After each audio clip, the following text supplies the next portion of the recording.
Okay, do you hear me now? I'm sorry, do you hear me? Good, good. Okay, good afternoon, everyone. I was introducing myself. Most of you maybe know, they already know me and they read the bio. My name is Dr. Khitam Azaiza.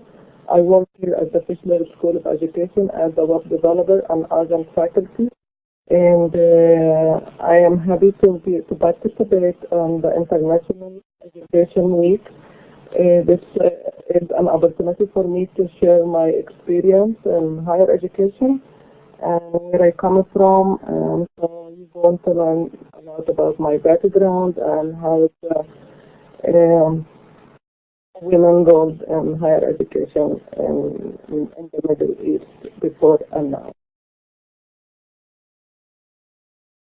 Okay. I'm going to hear from you as well because I want to hear different perspectives.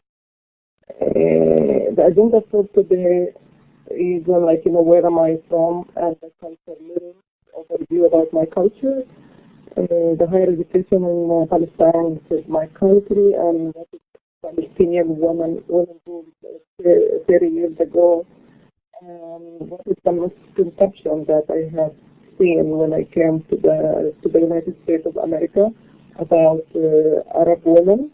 And then I would introduce you to my doctoral dissertation where I did conduct my study to clear this misconception and to discuss some women's educational challenges and the religion, the Islamic view of women's education.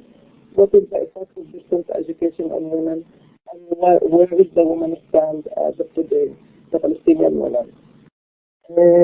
You feel free to comment and share your experience as well anytime during this session, and we will leave answers to the end for you to share your point of view.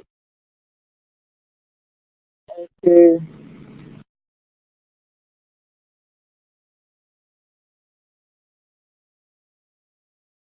Okay, do you hear me very well?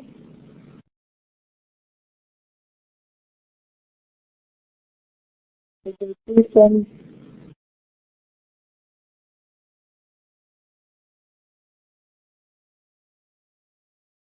okay. Give me a second to try to get like another mic.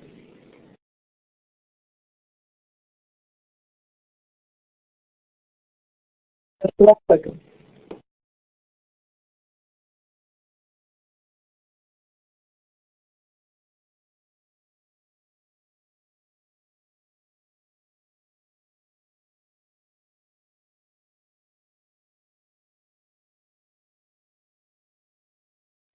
Do you hear me better now?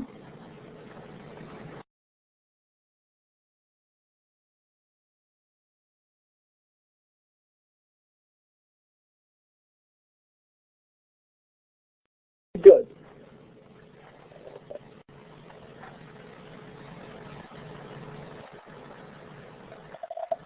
Okay, so to give you where am I from, I came from a city called Gaza Strip city in Palestine, where it's referred to like the Palestine refers to the Holy Land, where in 1948 the state of Israel was established as well. As you see here on the map, the country is also like surrounded by Egypt, Syria, Lebanon, and there is a lot of conflict between like Israel and Palestine as far as politics. We're not going to go in this, but this like all the political issue that limited the Palestinians' opportunities and goals to be achieved. Um, we move on here, like overview of the culture. Like a Palestinian family known that as a family oriented. They feel like they're very close to each other. You see like the house full of the parents and the brothers and the people. They won't leave their home until they get married and have to start a new house.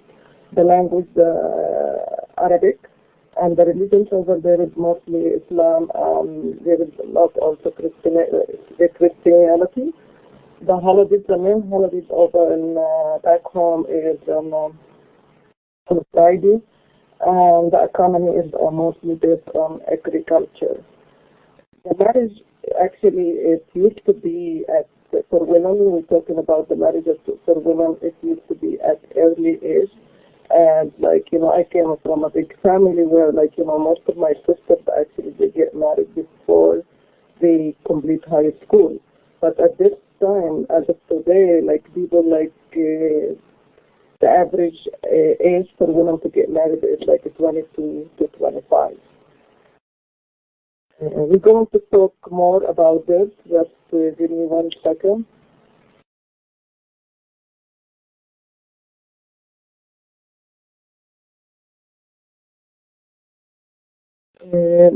Talking about the education, also there is many different universities in Palestine that locally, like we have also open universities for women who cannot attend physically the university.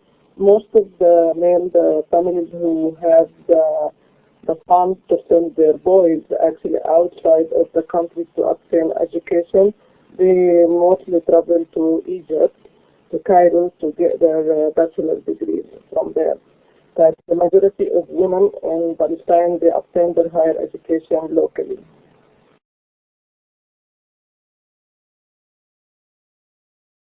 If we're going to talk about what is women born 3 decades ago, that when women married at early age, I have myself actually I get married right after high school, and when I came to this camp to the United States of America, I had the opportunity to finish my higher education. Actually, here I learned my English and I completed all of my degrees at this here in the United States of America. They used to get married at early age. The main thing, for women used to be like more homemakers and mothers, take care of the family and housewives, and to have children and take care of their family. The decision maker in the Palestinian family is mostly for men, and especially for the husbands or brothers or fathers. It used to be very, very tough on women to make decisions and even to leave the country for education. She always like women behind her husband or brother's success. And if the woman needs to have a chance to complete her education, the most she can do to occupy and to work as a teacher. So this is we're talking about like 30 years ago. When I came to this country and I started my education, and actually I was thinking I see the different education opportunities here. I was thinking okay, let me go ahead and obtain my bachelor's degree in inspection and technology and distance education. And one I remember until today, the first class I got here in it was I think a rental issue. And one of the students, they were thinking, mentioned to me, the misconception that we see the woman, the woman in the Islam, and as a Muslim woman or Arabic woman, that the only thing they can do is just, be home and take care of the husband and the wife, and there is no opportunities, much of opportunities for them to obtain. And that's what it leads to me, to conduct my dissertation about women dialogue and distance education in the Arab world. And the question that I was wondering and investigating, what is limited, women educational goals?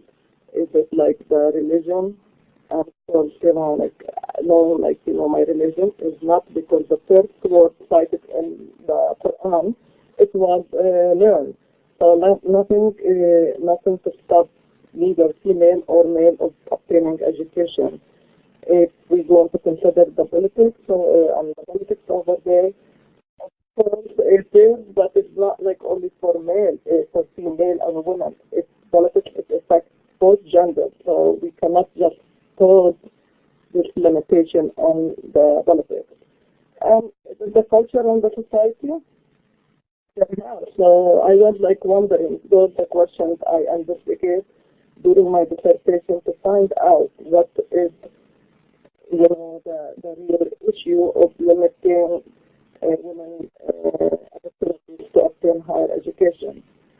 And that's what it takes me actually to my dissertation, Women's Dialogue and Distance Education, a university in the Arab world, where I actually deduct my dissertation via my interview with women and collect data. It was via distance because I wasn't able to travel to Gaza Strip due to the conflict and the political issues that happening over there. So I was able to do it while I'm here in the United States. I interviewed women in the Al-Quds Open University, asked questions related to the culture, to the religion, to every aspect that may cause and affect women of achieving their higher education. Any questions, comments so far before I move on?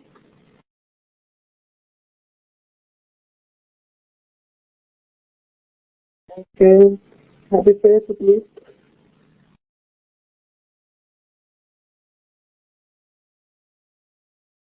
And Atem, do you have any questions for me?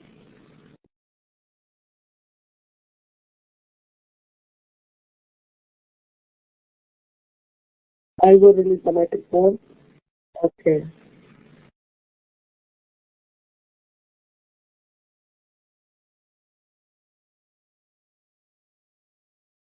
Okay, this information that I'm sharing with you, this is I get it from my dissertation, right? From like the literature, that I have a whole section about women's educational challenges in the Arab world or in the Islam world. It sounds like, balancing job, family, community, and education, that it is a challenge for women, that they cannot leave their homes to take to attend physically the face-to-face classes for their domestic roles. A society sees women as homemakers, mothers, housewives, and child members. And also, like back home, if you remember at the beginning of this presentation, I mentioned that the family is very oriented family. Like let's say if they have elders in the family, they don't usually put them on shelters or making the house to take care of them. Usually the house members, actually the family take care of elders until the last day of their life. And this is also another responsibility that someone has to be at home to take care of the family members. And as a policy here, if we in the Middle East, taking time away from husbands and children is a major issue for wives and mothers. Another problem research in Pakistan, for example, women in rural areas are often unable to attend formal schools because the inflexibility of the formal system. So they need more something like distance education or open learning. So for those women who cannot attend, to be able to obtain their education. And in Nigeria, for example, the illiteracy remains at the center of women's empowerment problems. And this is that address the educational challenges for women in many countries in the Middle East.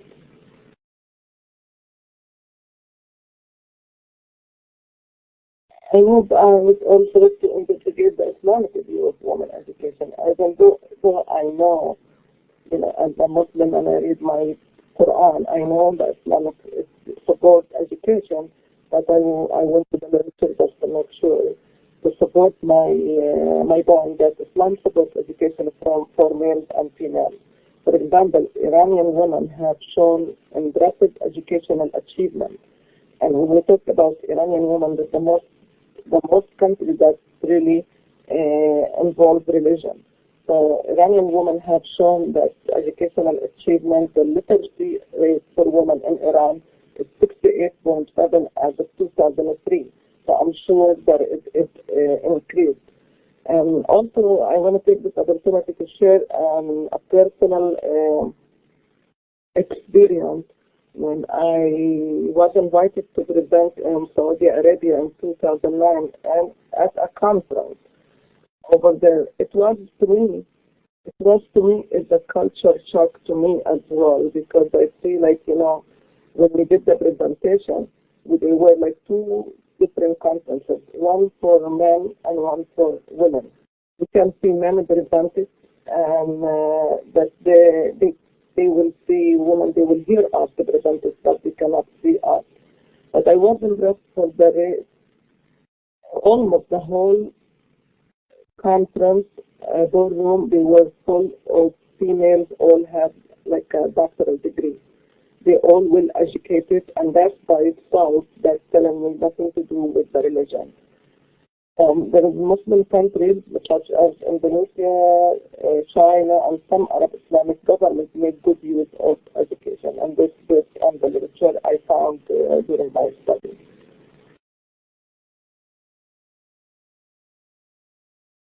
The main thing, like what the literature say, like what is distance education, where is distance education in the Middle East? There is a lot of growth. I see Brian has joined us, just 1 second here. That's a growing trend in all regions of the world, but it has a short history in the Arab world.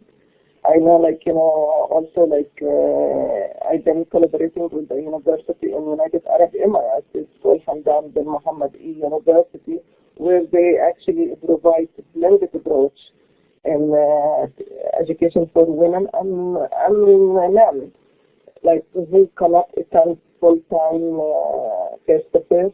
They can just do some courses online, but they have to take the test and attend a few sessions face-to-face. Again, as of today, in the Arab world, they don't believe in total online degree. We try to move on slowly, but it's good. It's good that at least they following the hybrid and the blended approach. Most of learners in the open universities in the Middle East are adult women who have married and have children and cannot attend physical face-to-face classes. There are three modes of distance education in the Middle East: dual, single, and virtual. Well, with these universities, you can offer both. You can have the whole degree face-to-face, or you can have open learning, and which is a blended approach. The single mode was the university. This is the university where I conducted my study, the Research Open University, where the soul of their mission is about open education, open learning. So students can come, get the literature, get everything we need, and record it. We can just come just to take the exam, and everything else we can do it from the house. The virtual mode, which is in Syria, there is a university. They provide total everything is online, but again, it's hard to find somewhere that total degree online in the Middle East.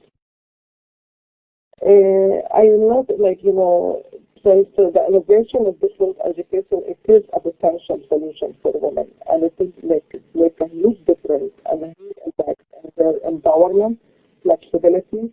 From even there is the interview I conducted with the different women, that you feel they are very confident, self-esteem is very high. They feel it makes them think of the box and to try to achieve more goals.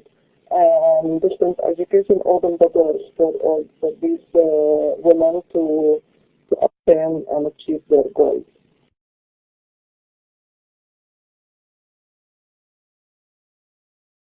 And the finding of my study, basically, it was the question if there is any significance or impact of culture, society, and religion on women education and distance education, their dialogue interact. There is impact, significant relationship between the society and the culture on their dialogue, but the religion was like, it doesn't have any significant relation. It doesn't impact, and this is by itself telling me, regardless online, distance education, or face-to-face. Religion doesn't do anything with religion. Is more culture-related society impact.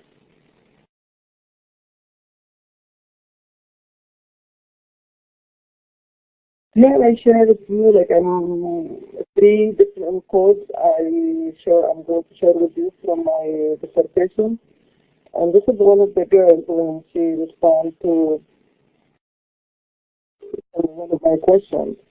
She said here, different education helped me to think out of the box and to be independent. It gives opportunity for everyone to go through education. It is the solution for working and married women. Women who finished high school many years ago now, they are attending the Open University, which is a very big news. I'm happy to hear this, and this because it opens doors for these women to grow and to build their society. Here, like one, I asked about the religion, and one of the, they all, they all, the answer was no, the religion didn't influence them. But here, like, I want to share to see, like, this is more culture, not religion. This is where my religion didn't influence me, but it may have an effect on others because the university is open and both genders are mixed. So that some families and students said Muslim girls should not collaborate with boys. Prophet Muhammad, peace and prayers be upon him, encouraged pursuing education anywhere in the world. I always apply the good things for my education. So if you can see and tell from this quote is more like culture related, because you go to different countries, you will see different. And like, I went like to United Arab Emirates, it's very modern, very open, and it is a Muslim country. So it's mostly culture and society impact than religion.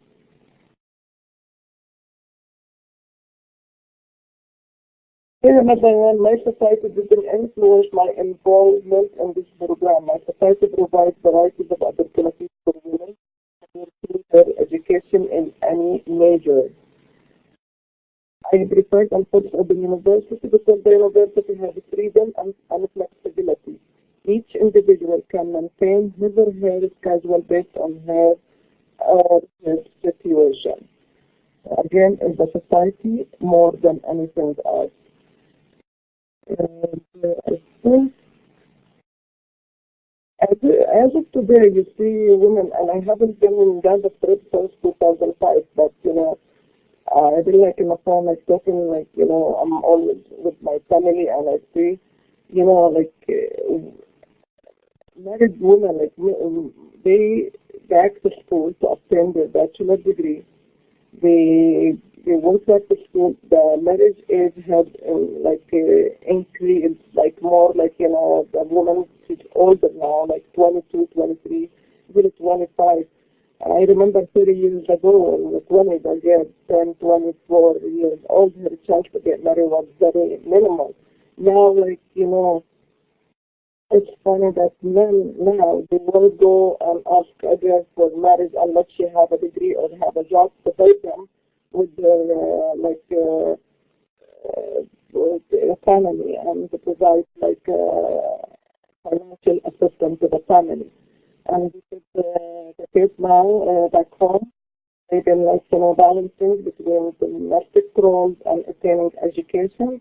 And also like they negotiate their rights, and they move on with their career, and they are still the biggest support for their man.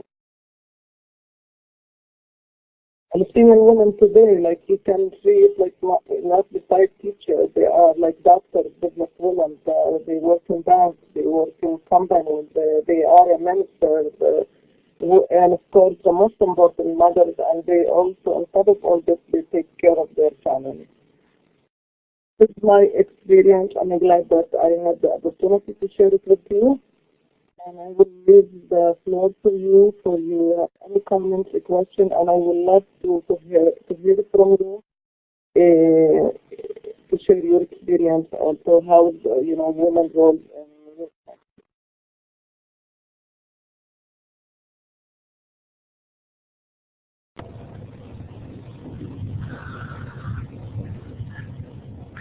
Hi, Khitam. This is Dolores, and I just wanted to thank you for a very interesting presentation.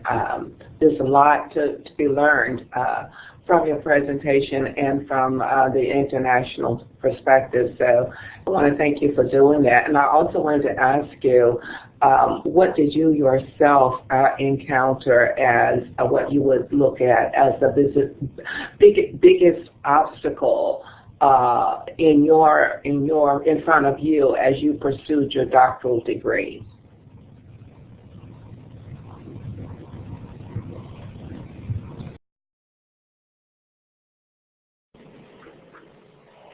the cases would be different if I finish my higher education in the Middle East. I'm so lucky with my husband because it's not like the support is so important from the man.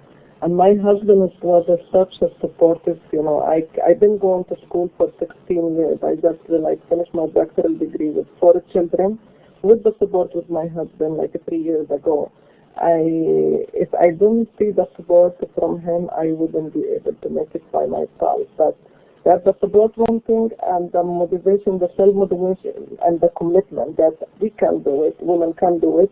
And I think maybe that's something, to make me do it, something, from the childhood when I see, my brother, they were able to go and travel to Egypt to obtain their higher education, while women, my sister, they were not able to do, they get married at young age, and they were okay with it because this is a culture thing.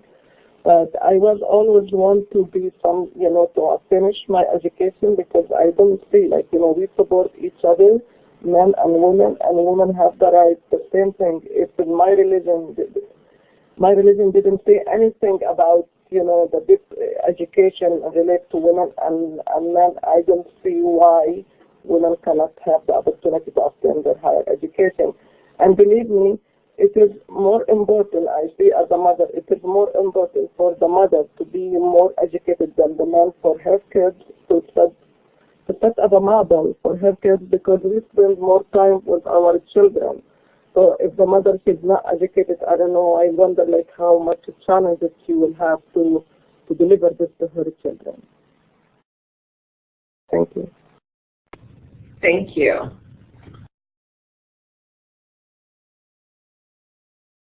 Any other comment? Question, Brian? Thank you for coming, Brian.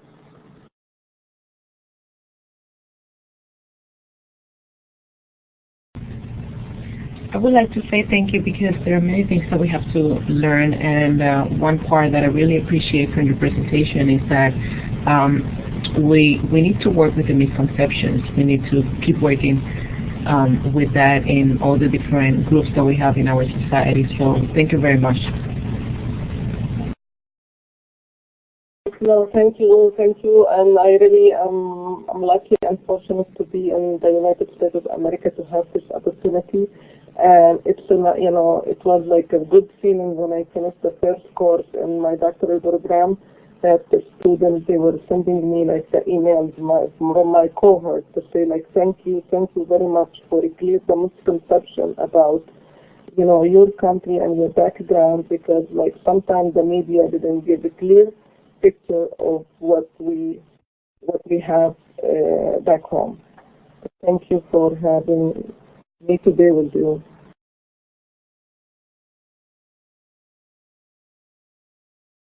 I would like to read British comment. He said he apologized for not having a mic, but I wanted to say that I really appreciate this topic being discussed. I learned of your webinar is through the IEW, the International Education Week website, and I am so glad I did. Thank you, and I'm glad to have you here. And thank you, Dr. Smiley, for having me here and to be able to contribute to the International Education Week. Ryan, I record the session, so you will be able to listen to the recording. Thank you.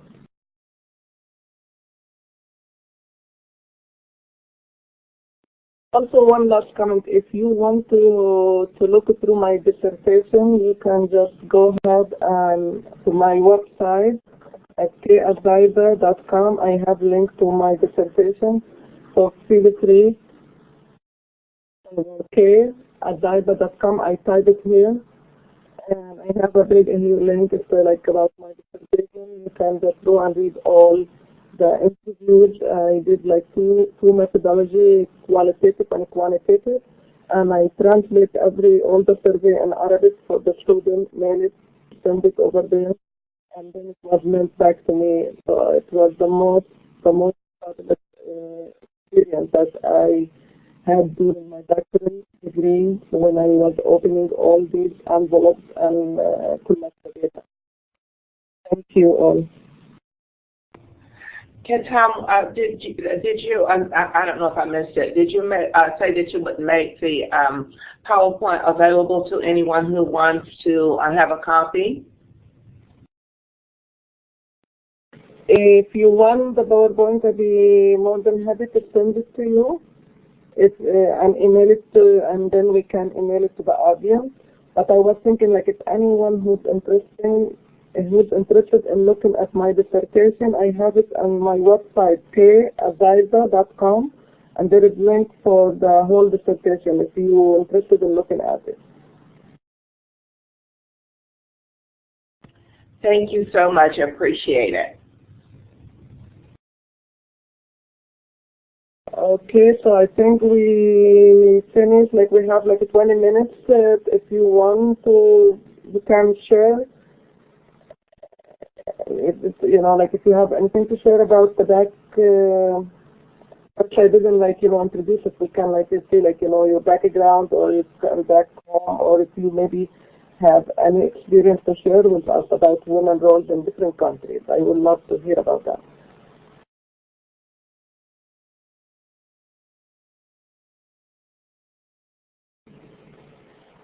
Any comments?